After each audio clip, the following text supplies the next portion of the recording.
Bueno, ¿cómo están?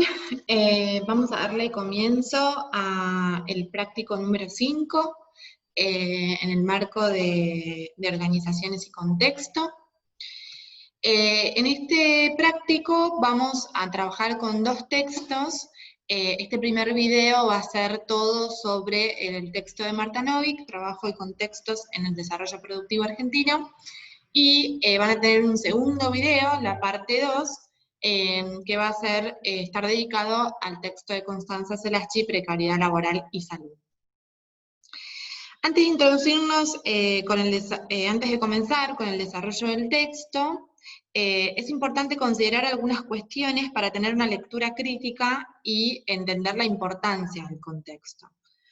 En primer medida, la importancia que el marco jurídico tiene en los contextos que vamos a analizar por el origen de leyes que sentaron precedentes en el ámbito laboral.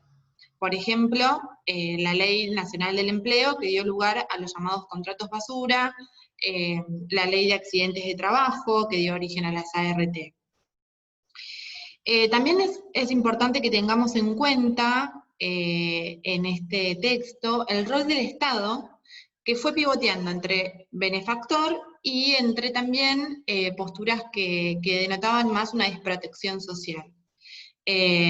Específicamente vamos a ver en aquel periodo histórico que enfatiza más el rol del Estado en detrimento o en desarticulación con otras instituciones. También vamos a tener que tener en cuenta el rol de los sindicatos, que fue clave en términos de negociaciones colectivas, prestaciones y derechos adquiridos. Que también, digamos, cobra relevancia las distintas funciones y los distintos posicionamientos que va tomando en los tres periodos históricos que vamos a revisar. Otra cosa no menor es la cuestión del quiebre del lazo social en términos de colectivos de trabajo y ciudadanía, su impacto en la salud mental y las nuevas configuraciones subjetivas que trataron de recomponerlo. Por ejemplo, las asambleas barriales, los grupos de trueque, piqueteros y piqueteras, las ollas populares. Y por último, es importante también denotar que esta propuesta está elaborada a partir de tener en cuenta la incidencia de lo histórico-social en nuestra formación. Esto es fundamental porque, digamos, se configura como neurálgico en este práctico y también como uno de los ejes de la materia. Bueno, ya ingresando al texto propiamente dicho, las aseveraciones anteriores van también y las vamos a tener que tener en cuenta también haciendo una lectura del texto de Constanza Selachi. Ya introduciéndonos específicamente al texto de Novick, tenemos que tener en cuenta que, bueno, ella va a intentar analizar los diferentes modelos históricos sociales que se consolidaron en Argentina desde mediados del siglo XX, poniendo su acento en la relación entre los modelos socioeconómicos, la organización del trabajo y las relaciones laborales. Van a converger en este texto aportes tanto de la sociología del trabajo, es decir, aquella disciplina que se mete más en el interior de la fábrica, pone su objeto de estudio, está en el interior de la fábrica, y va a analizar las condiciones reales y materiales de los y las trabajadoras en su lugar de trabajo, como también de aportes de la sociología industrial, que es aquella disciplina que se ocupaba más del impacto que tenía la industria en la urbanización. Este texto va a tener preguntas rectoras que Marta Novick va a tratar de responder en el artículo, y estas preguntas son: ¿cuáles fueron los modelos de organización del trabajo que acompañaron cada una de estas etapas? ¿Cuál fue el sistema o patrón de relaciones laborales asociado? ¿Y cuáles eran las vinculaciones con el modelo económico vigente? Bueno, vamos a adentrarnos entonces a las tres etapas. Como dijimos, el texto se divide en tres grandes etapas, cada una de ellas con una gran diversidad interna en términos de cuadros políticos. Por ejemplo, vamos a ver que en el segundo periodo histórico y en el primero, perdón, en el primer periodo histórico, en este que vamos a visibilizar, que va del 1930 a 1976, pasaron 19 presidentes diferentes, ¿sí? De los cuales, de esos 19, 8 gobiernos fueron de facto. ¿Sí? Y esto tiene su importancia, porque también conlleva lógicas diferentes, ¿no? Cada gobierno o cada presidencia. Entonces, a tener en cuenta que la etapa sustitutiva, que es la primera que vamos a revisar, en términos de contextualización, bueno, va de 1930 a 1976. En el contexto internacional es un contexto de posguerra, lo que se llama también la época de oro, digamos, resurgir del capitalismo y de la industrialización. Va a estar marcado por un modelo fordista en relación a lo que es la organización del trabajo, especialmente con el énfasis en la década del 60, en las plantas automotrices, ¿no? Como lo denota la foto que acompaña la identidad, digamos, de este primer momento histórico. También va a estar marcado por un proceso fuerte de industrialización y un énfasis en el mercado interno, ¿sí? Lo que se llama sustitución de importaciones. En este periodo la educación pública va a tener un rol fundamental, ¿sí? En relación a las competencias básicas que brinda, que se complementaba también con la formación misma que el puesto de trabajo brindaba. Y también vamos a hablar de un universalismo restrictivo, en relación a que la accesibilidad no pudo garantizarse de manera universal, ¿sí? La accesibilidad de derechos, especialmente quedaban por fuera los sectores rurales, y también vemos como en este contexto nacen lo que también conocemos como las asociaciones de beneficencia, ¿no? Bueno, es importante también destacar para analizar este texto que vamos a ver en cada uno de los 3 periodos históricos tanto el rol del Estado, el rol del sindicato, como la organización del trabajo, el sistema de organización del trabajo. Esto en cada uno de los periodos históricos. Y es importante que lo tengamos en cuenta y que también vayamos haciendo una especie de comparación, ¿sí? Para ver las peculiaridades y las lógicas propias de cada modelo histórico y de su incidencia también, ¿no? Y el impacto también en el colectivo de trabajadores y trabajadoras. En este periodo histórico, ¿no? de la etapa sustitutiva, el rol del Estado era un rol que tenía en cuenta, digamos, y que se caracterizaba por el pleno empleo. El empleo era sinónimo de protección, a la vez que instrumento de integración social, de reconocimiento y de sentimiento de pertenencia. También el Estado reivindicaba el derecho a la salud, a la educación, a la previsión social, y acá es donde entra esta concepción bismarckiana que tenía esta etapa histórica. Bismarckiana porque se le llama así porque Otto Bismarck fue el impulsor de la ley de seguro por enfermedad en Alemania en 1883, y debido a este hito, digamos, en lo que es la salud laboral, es que se le llama concepción bismarckiana. Y además, bueno, también el tema de la vivienda también era una cuestión, digamos, a cubrir por el Estado, o a intentar cubrir por el Estado. Es un periodo donde los niveles de pobreza son bajos, acompañados también por un sentimiento de igualdad, de derechos y de ciudadanía social. En cuanto a los sindicatos en este contexto, en esta etapa, tenían un rol central, ¿sí? Donde la negociación colectiva estaba centralizada por rama. Había 3 pilares, ¿no? En los que se sostenía el sindicato como institución, que eran la negociación colectiva, la unidad sindical y el sindicato como agencia social prestadora de servicios. Es decir, empieza también a tener un rol en relación a la salud y a la asistencia social. Vieron que también los sindicatos tienen sus obras sociales, por ejemplo, ¿no? Y su cobertura, su prestación médica. Bueno, esto se da origen ya en este tiempo. En cuanto a cómo estaba organizada, ¿sí? Cómo estaba organizado el trabajo, ¿no? En la lógica que prevalecía como organización del trabajo en sí, había una baja flexibilidad contractual, ¿sí?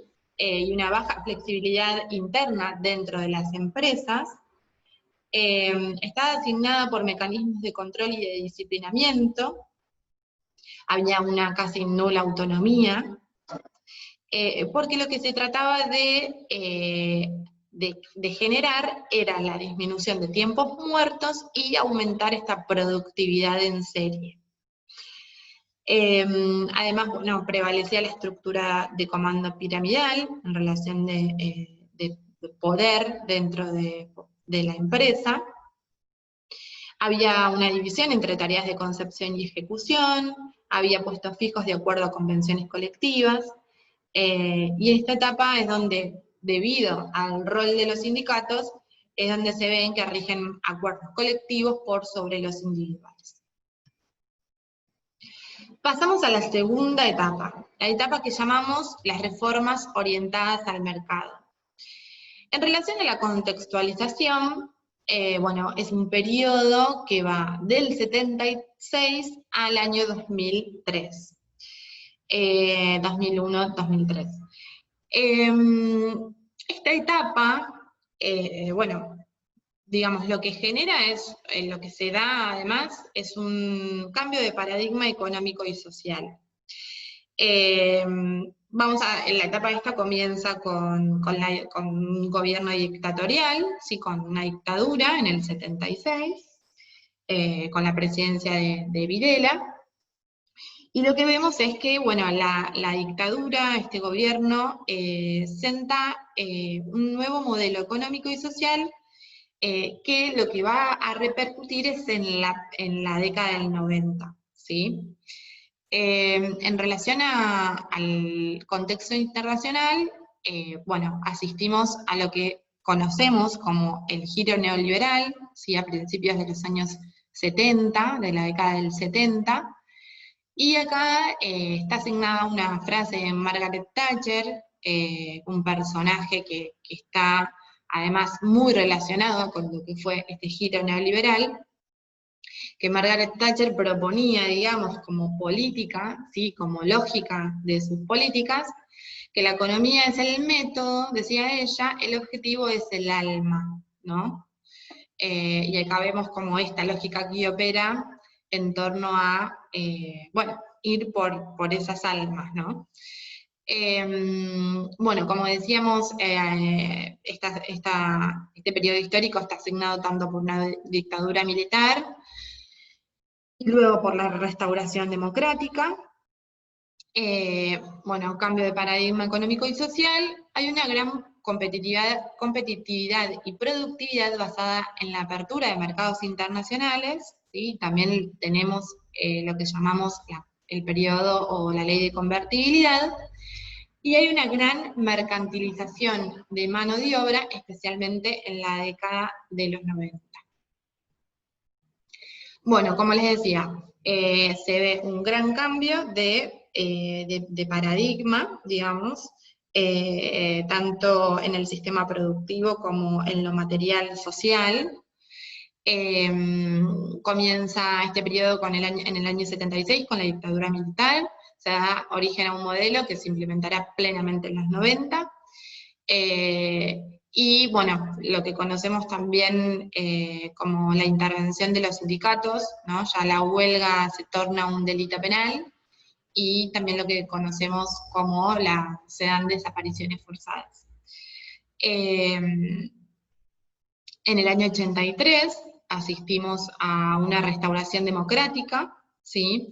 Es un periodo, bueno, con el gobierno de Alfonsín, es un periodo que va hasta el 89, y digamos, esta etapa está muy marcada por lo que conocemos como la crisis de la deuda y los episodios hiperinflacionarios del 89 y del 90.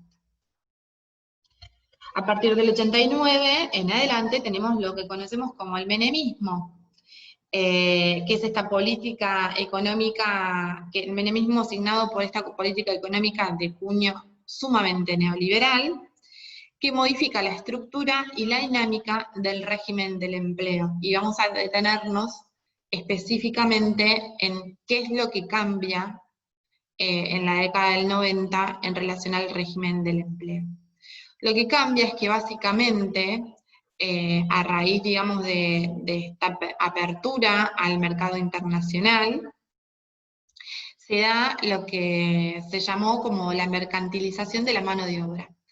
La mercantilización de la mano de obra va de la mano de dos reformas, ¿sí? La reforma que va del 91 al 95, que tiene que ver más con las relaciones individuales del empleo, y la reforma de 1994 que tiene que ver con las relaciones colectivas de trabajo. La reforma en relación a lo individual del empleo se va a llevar a cabo a través de 3 líneas de acción. A través de la flexibilización y la precarización contractual, como les decía, se da origen a la Ley Nacional del Empleo, la 24013, que es la generadora de los llamados contratos basura, que exime al empleador de toda responsabilidad contractual, y además exime al empleador de las indemnizaciones, ¿no?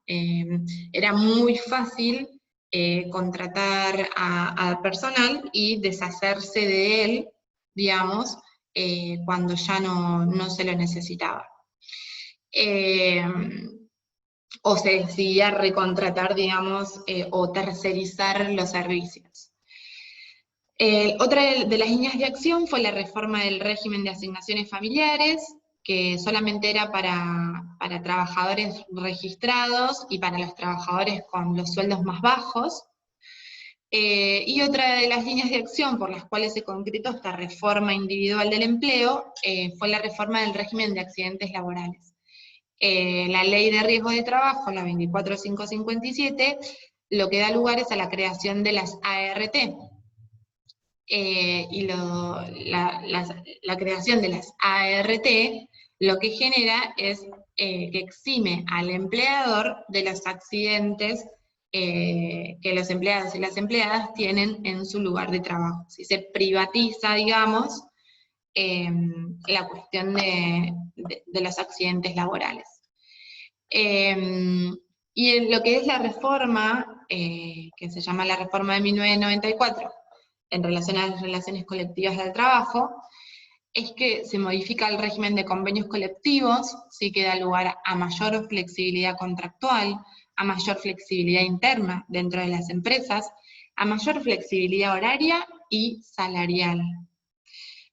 Además se modifica la composición de las negociaciones, sí entran en juego otras cuestiones, y también tiene énfasis en este tiempo la ley de concursos y de quiebras, que lo que hace es darle estatuto a jueces que no tienen que ver con el ámbito laboral, ¿sí? o el fuero laboral, y además cuando, digamos, una empresa entraba en quiebra o presentaba su quiebra, los trabajadores y trabajadoras de esa empresa quedaban totalmente en el último eslabón y no se los tenía en cuenta para nada, digamos. Bueno, como les decía, vamos a ver también en esta etapa el rol del Estado, el rol de los sindicatos y el rol de la organización del trabajo. En cuanto al rol del Estado, bueno, abandona su rol de promotor del desarrollo para orientarse a generar condiciones que aseguraran el crecimiento orientado al mercado, ¿sí? Como ya lo veníamos hablando, este énfasis en el mercado y la apertura de mercados internacionales. Las políticas sociales tuvieron un estatus subsidiario, ¿sí? Solamente para paliar la crisis, y hasta ahí nomás, digamos, ¿no? Hasta donde se pudo. La protección social implicaba una acción estatal más restringida, con la consiguiente transferencia de más y mayores riesgos a la esfera individual. En relación al rol de los sindicatos, bueno, hubo cambios radicales en el contexto de la negociación, derivados de los niveles sin precedentes de desocupación, crecimiento del trabajo no registrado, niveles de pobreza e inequidad, ¿sí? Con la tercerización de la mano de obra, también y con la mercantilización de la mano de obra, lo que se genera es que muchos y muchas de los trabajadores queden por fuera de los convenios colectivos, entonces queden por fuera también de todo derecho que puedan llegar a adquirir en el lugar de trabajo.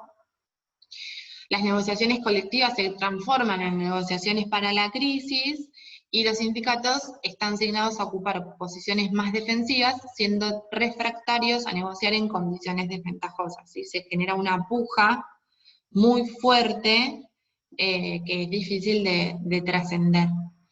En relación a las lógicas que operan determinando la organización del trabajo, vemos que la estructura de los puestos de trabajo y salarios, la disciplina y la rotación de mano de obra en el lugar del trabajo fueron influenciadas por las políticas de la dictadura. Está asignada por procesos de flexibilización y desregulación de las condiciones y relaciones del trabajo. Esto es llevado a cabo por la privatización de las empresas, el aumento de la subcontratación, la expansión del trabajo informal y la red de proveedores en relación a la tercerización. La autora también lo que describe es que se pudo visibilizar un fordismo reforzado, ¿sí? Con introducción de la automatización, el aumento de los ritmos y mayor autoritarismo interno. Y también lo que dice Novick es que se podrían ver atisbos más a partir de la década de los 90 de un modelo japonés que incluye círculos de calidad, just in time, que quiere, digamos, el just in time tiene que ver con no acopiar materiales para futuras producciones, sino producir con los materiales, digamos, la cantidad de materiales con el stock que se tiene en ese momento. Trabajos en grupo, achatamiento de pirámides de mando, coexisten sistemas preindustrializados con formas de organización fordista, lo que podría denominarse como un neofordismo o fordismo periférico. Bueno, para concluir, algunas cifras que dejaron los 90. Los 90 dejan una tasa de desempleo no registrado que, como vemos, en el año 91 era del 26,6%, en el 2000 ascendió al 37,3%, y en el 2003 la tasa de empleo no registrado era del 44,8%. Sabemos que empleo no registrado es empleo que no tiene ningún derecho garantizado. Antes del abandono de la convertibilidad, ustedes saben que el periodo, o sea, la ley de convertibilidad en un principio fue muy ventajosa porque a causa de estos periodos hiperinflacionarios de finales de los 80, la ley de convertibilidad lo que hizo fue descender drásticamente la inflación, pero a costas del endeudamiento, ¿sí? Y a costas de las restricciones en términos en materia de derechos laborales. Entonces, antes del abandono de la convertibilidad, el 35,4% de la población vivía en hogares con ingresos inferiores a la línea de la pobreza. En octubre del 2002 se da el pico máximo del índice de pobreza, alcanzando el 54,3% de la población. Y desde agosto, esto también no es menor, desde agosto de 1993 y hasta junio del 2003, el salario mínimo vital y móvil se mantuvo congelado en la suma de 200 pesos mensuales. Estamos hablando de 10 años. Y antes de cerrar con este periodo histórico que es trascendental en lo que son las condiciones de trabajo en Argentina, me interesa leerles un fragmento de una obra de Silvia Bleichmer que se llama Dolor País, que recomiendo que la lean, no está dentro de la bibliografía del programa, de la materia, pero me interesaba porque grafica mucho lo que fue estos últimos años, ¿sí? De los 90 y el comienzo del 2000, y el antecedente que marcó el 2001 y el 2002 en la Argentina. Ella en este libro dice: y de eso se trata con la desaparición de las funciones mínimas del Estado, porque como decía un cartel de los piqueteros, tenemos tres problemas: no tenemos trabajo, no nos jubilan, no nos morimos. En un país en el cual la desocupación no solo arrastra la lesión moral de no sentirse necesitado por nadie, de ser sobrante inútil de la masa humana que construye riquezas, sino que implica una agonía deteriorante y paulatina para quien se ve sometido a ello, dado que la orfandad a la cual el Estado lo condena se extiende a su mundo en torno, a todo lo que ama. Sí, es como, creo que esta frase de tenemos tres problemas, no tenemos trabajo, no nos jubilan, no nos morimos, es muy gráfica en relación a la desprotección social que hubo en este periodo histórico. Desprotección social de la ciudadanía, del colectivo de trabajadores y trabajadoras, de nuestros padres y madres, de nuestros abuelos y abuelas, de nuestro entorno, ¿no? Por eso el 2001 fue tan trascendental en términos de atraso y de sufrimiento, digamos, ¿no? De sufrimiento de los trabajadores y trabajadoras de los bancos, de sufrimiento de los trabajadores y trabajadoras de la economía informal. Bueno, y lo que vemos en el tercer periodo histórico es lo que se llama la reorientación de las políticas tras la crisis. Bueno, en cuanto a la contextualización, es un periodo que se da a partir del 2001. Bueno, como la foto lo grafica, esta foto es del día 20 de diciembre, donde Fernando de la Rúa renuncia, después de varias idas y vueltas, y bueno, esta foto es como muy gráfica del 2001. Recordemos que en el 2001, ese diciembre, sale la gente a cacerolear en un cacerolazo masivo, que tuvo repercusión en todo el país, y bueno, y estas, además, esta salida a la calle, ¿no? Estas marchas que se generaron a partir del nivel de pobreza y del hambre, fueron reprimidas, y bueno, no sé si recuerdan, pero hubo muchos muertos, muchas personas reprimidas y muertas a lo largo y ancho del país, no solo en Ciudad de Buenos Aires o provincia de Buenos Aires. Que esto continúa, porque por ejemplo, no sé si se acuerdan que en el 2002, con la toma del puente Pueyrredón, se da la represión también en una marcha, y allí se mueren Costequi y Santillán, que también fue súper paradigmático en relación a todo el contexto político y social del 2001 y el 2002. Pero bueno, sigamos con la contextualización. A nivel internacional hay una gran crisis financiera, ¿sí?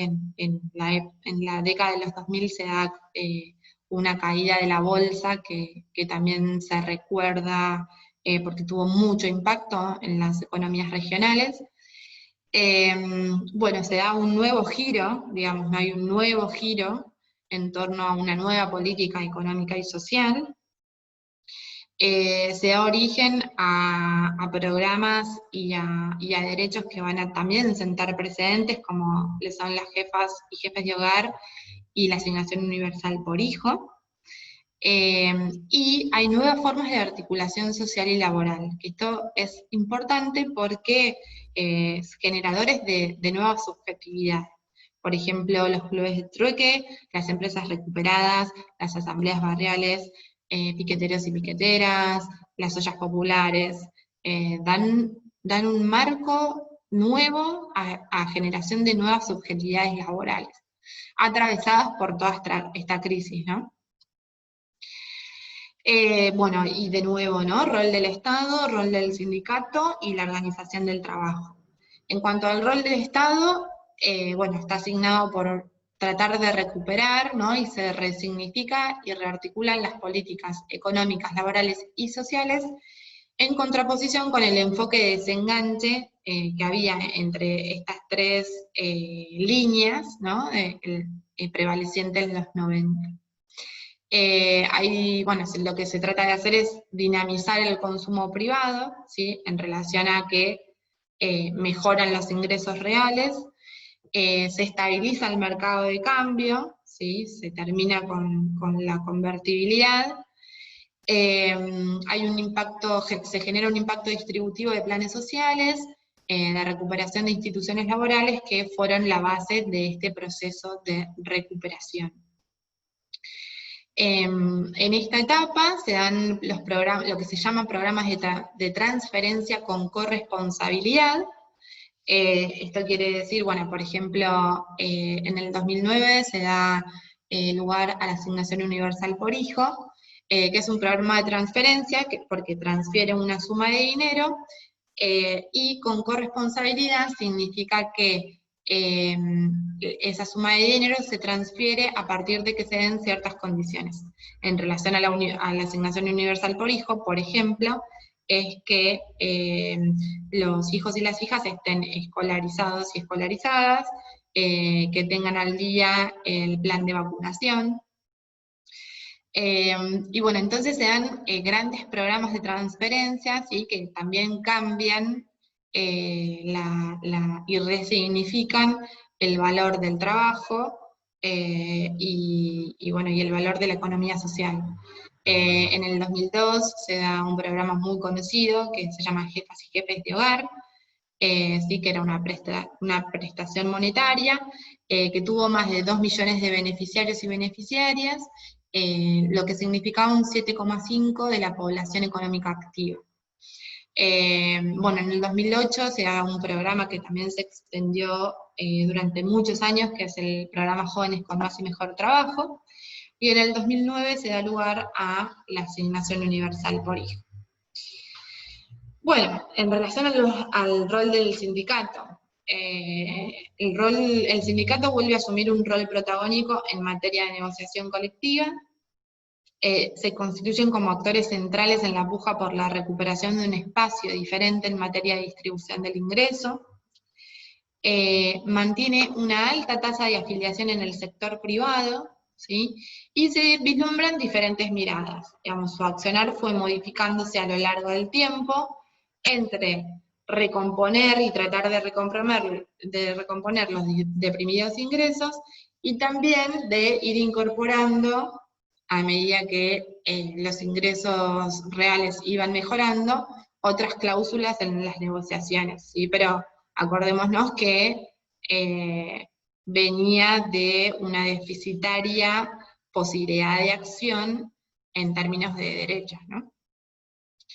Y las lógicas que operaban en la organización del trabajo se basaban en tener en cuenta una nueva noción del trabajo. El trabajo como eje articulador de lo económico y social y como un elemento constitutivo de la ciudadanía. Y el empleo como motor fundamental de la creación de riqueza y por ende de progreso social.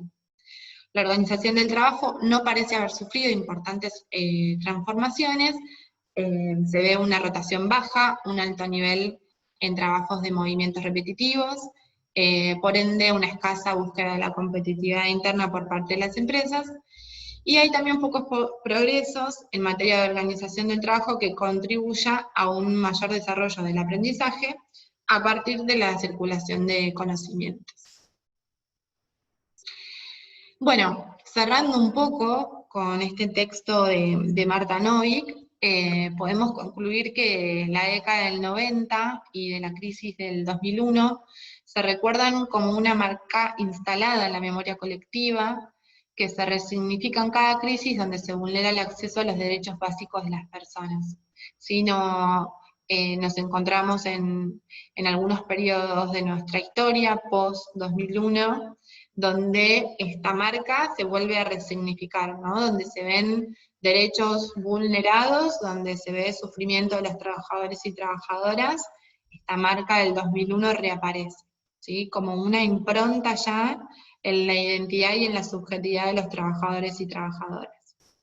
Y rescato acá una frase de Marta Novick, que concluye en que protección, derechos e inequidad, al mismo tiempo que desarrollo, crecimiento y sustentabilidad, constituyen un paquete complejo de políticas públicas que quizás podamos efectivizar en el próximo centenario, pero que aún hoy es incierto porque hay múltiples caminos para avanzar en este desafío, ¿no? Y lo que abona la autora en esta frase es la complejidad, ¿no?, de nuestra estructura política, social y económica, no solo de Argentina, sino también de Latinoamérica, de la composición de la población, de los procesos de industrialización, de cómo impactan, eh, bueno, y de esta complejidad y esta marca y esta huella, como les decía recién, que aún sigue teniendo la década del 90 y la crisis del 2001 en tiempos actuales. Bueno, hasta acá el texto de Marta Novick.